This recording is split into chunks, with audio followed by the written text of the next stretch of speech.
As I said, it's not necessarily creating a new program, it's just advertising the existing services we provide. We have financial assistance already for children to enjoy our recreation programs. Seniors now have access to the homestead exemption regardless of income. So we just need to make sure our residents are taking advantage of the services we're already providing. In addition to that, 6 years ago while I was on council, we voted for the multi-use zoning district on Main Street and tax abatement. What you are seeing today is the result of what we did 6 years ago.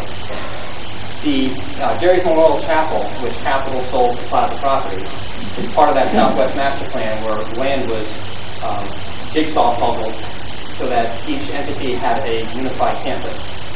The city was getting $1,000 a year from that property.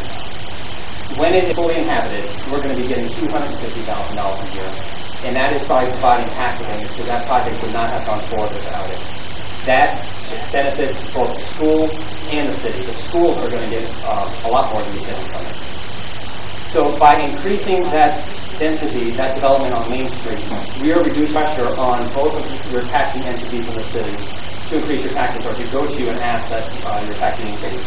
And as mayor, I will not increase your taxes without a vote from you. I view it as my job to convince you that a project, a capital improvement project, is the right price, right location, right time for it. Thank you. Next one, the question? Weiss. I think the question about helping people with modest income stay in the city is another way of saying, how do we avoid taxing them away? And one of the major pieces to that is in the budgetary process.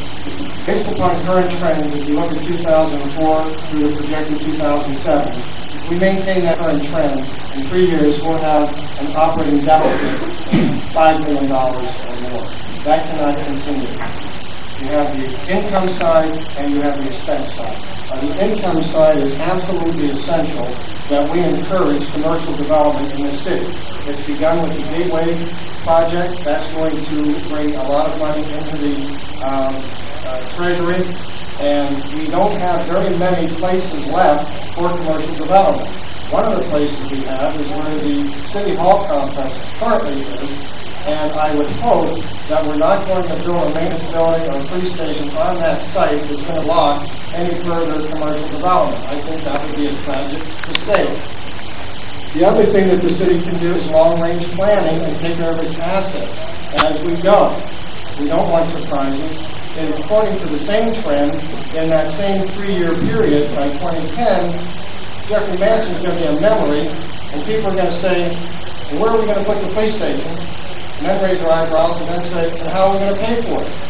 This plan needs to be done now. It needs to be in the context of commercial development and actually to bring income in, because that is going to offset some of the expenses that the city is going to incur so that it doesn't fall on the backs of individual homeowners.